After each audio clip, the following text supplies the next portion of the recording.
आपले सण हे अतिशय छान आहेत. त्याला आपण फक्त काही रूपं बदलली आहेत. आता बघितलं तर द्रोणसाठी काही ठिकाणी मी जाते तर प्लास्टिकचे द्रोण असतात. हं. त्याच्यामध्ये हे असतं प्रसाद देतात. तर हे चुकीचं आहे. मग तुम्ही ते पानांचे द्रोण घ्या, नाहीतर मग आपली घरची भांडी छोटी-छोटी असतात त्याच्यात द्या प्रसाद किंवा हातात द्या. काय वाईट आहे? पण हे सगळं आता दिखावा जास्ती झालाय. थर्मोकोलला आता बऱ्याच लोकांनी नाकारलंय. ते चांगली गोष्ट आहे. पण बाटल्या असतात, पाण्याच्या बाटल्या. म्हणजे आता एखाद्या घरगुती गणपतीला आपण जावं, तर त्यांच्याकडे सगळ्यांना आलेल्यांना छोट्या-छोट्या प्लास्टिकच्या बाटल्या, म्हणजे ट्रेच्या ट्रे असतात त्यांच्याकडे पडलेले, की नाही आम्ही सगळ्यांना प्लास्टिकच्या बाटलीतूनच देतो. तर असं नका करू ना. द्या ना छोटी-छोटी भांडी ठेवा स्टीलची आणि सगळ्यांनी सगळ्यांनी असं केलं ना, तर एकमेकांकडे ते विचार जातात, की "अरे हो, आम्ही पण असंच पुढच्या वेळेला करू." हे आहे. नंतर प्लास्टिकची फुलांची पण एक रचना केली जाते. तर खरी फुलं लावा, नाहीतर कागदी फुलं लावा. पण प्लास्टिकला टाळा. एवढं थर्मोकॉल जसं आपण बाजूला केलंय, तसं प्लास्टिक सुद्धा बाजूला करा आता. कारण ह्याचा कचरा ढीगभर होतो आणि त्याचा पुढे विल्हेवाट कशी लावायची? म्हणजे आता सगळेच सण म्हणा, आता बाकीचे पण सणमध्ये हे प्लास्टिकचे द्रोण-बिन नका घेऊ.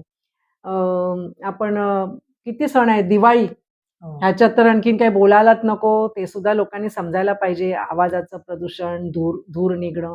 आज फटाक्यांच्या धुरामुळे अनेकांना मायग्रेन आणि लंग्सचे विकार झालेत. लहान मुलं दम्याचे शिकार झालेत. हे सांगितलं जातंय. चेस्ट फिजिशियनना विचारा.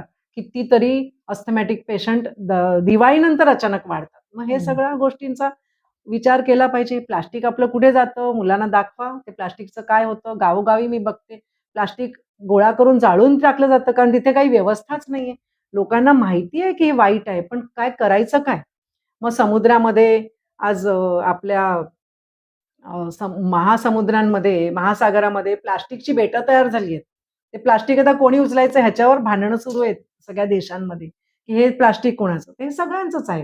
म्हणजे पृथ्वी ही कोणाची असं विचारलं तर काय आहे? पृथ्वी सगळ्यांचीच आहे ना. तर या सगळ्या गोष्टी आता सिरियसली घेतल्या पाहिजेत. कारण मी बघितलं, की माणूस केव्हा बदलतो, जेव्हा त्याचं खरोखर असं नुकसान, जीवापर्यंत नुकसान होतं, तेव्हा होतं. त्यामुळे आता हे अगदी हाय टाईम आहे. मी तर म्हणते उशीरच झालेला आहे. परंतु आता अजूनही आपण थोडा विचार केला पाहिजे. बरं टिश्यू पेपरचं बघा ना, टिश्यू पेपर सुद्धा हल्ली ठेवले जातात. अगदी जरा हात आणि बोटं पुसायला पण टिश्यू पेपर घेतात, फेकतात. टिश्यू पेपर घेतात. हे टिश्यू पेपर कुठून येतात? जिवंत झाडं म्हणजे हिरवी झाडं मारून त्याच्यातून ते बनवलेले टिश्यू. त्याचा पण वापर टाळा ना, कमी करा किंवा टाळा. म्हणजे ह्या सगळ्या छोट्या-छोट्या गोष्टी आहेत. पण सगळ्यांनी हे लक्षात घेतलं पाहिजे, की हे